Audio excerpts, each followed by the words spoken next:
On m'a demandé de faire un tuto pour changer la masse oscillante, ça faisait longtemps que je voulais faire des tutos Seiko Mode encore, donc ça tombe super bien. Je vais pas vous montrer à chaque fois comment ouvrir votre montre, donc allez voir mes autres vidéos, je vous mets le lien de la playlist Seiko Mode dans la description, comme ça vous avez toutes les vidéos rassemblées à un seul endroit.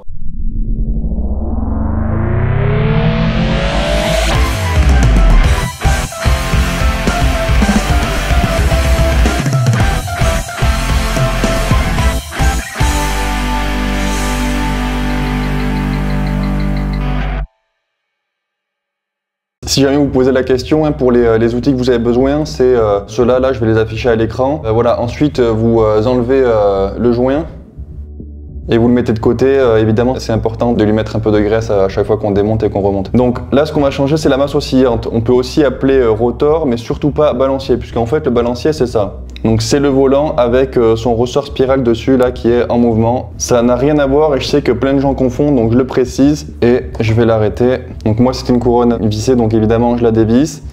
Je tire les deux crans dessus et là vous voyez qu'il s'est arrêté.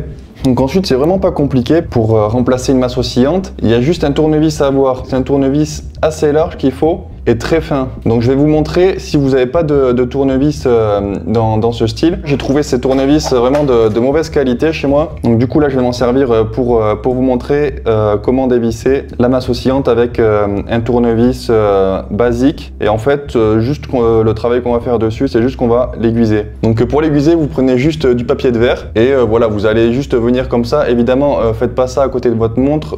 Moi je l'ai fait dans mon garage et puis voilà, là je l'ai ramené là juste pour vous montrer. Ça fait beaucoup de poussière et c'est clairement nos ennemis les poussières. Donc voilà, vous allez juste l'aiguiser, pas non plus qu'il soit tranchant, mais voilà, juste qu'il soit assez fin pour dévisser la vis centrale qui tient la masse oscillante. Donc moi voilà, je l'ai déjà aiguisé. Donc maintenant, vous faites attention, une fois qu'il est bien mis, que vous êtes sûr, vous mettez une légère pression avec votre index et vous tournez. Voilà, et puis je vais pas vous apprendre à dévisser une vis, hein, mais évidemment, voilà, quand on fait ça sur un mouvement, le mieux c'est de prendre des précautions, donc on va lentement, hein, pas besoin de se précipiter, le but c'est pas de faire de rayures ou quoi que ce soit. Donc là, je l'ai enlevé.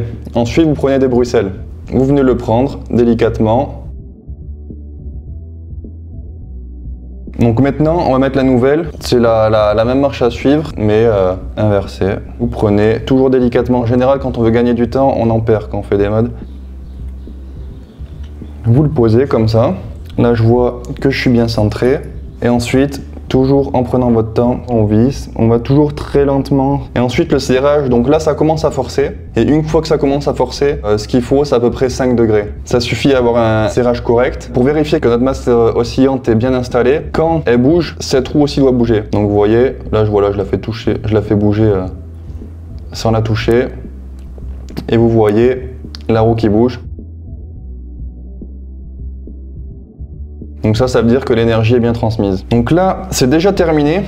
Il vous reste plus qu'à reprendre votre joint, l'installer après l'avoir graissé évidemment. Ensuite, vous mettez votre fond de boîtier, vous revissez avec ces outils-là, vous mettez votre bracelet et puis c'est terminé. Voilà, j'espère que j'ai rien oublié, que ça a été clair. Mais voilà, au final, c'est juste une vis à enlever et à mettre. Et voilà, la petite subtilité, c'est qu'il faut un tournevis qui est assez large et en même temps très fin. Et c'est rare qu'on ait ça chez nous habituellement. Donc ici, par exemple, c'est 2,9 mm de largeur et ça va très bien. Même 3 mm, ça ira bien, même un peu moins. Mais voilà, moi je vous conseille, voilà, 3 mm c'est parfait. Voilà, vous l'aiguisez, pas qu'il soit tranchant non plus, mais qu'il soit assez fin pour passer dans la rainure dédiée à ça. Donc je répète, si vous voulez voir d'autres tutoriels sur les modes Seiko, je vous ai mis le lien d'une playlist avec toutes les vidéos que j'ai faites, c'est dans la description. Et puis voilà, bon mode.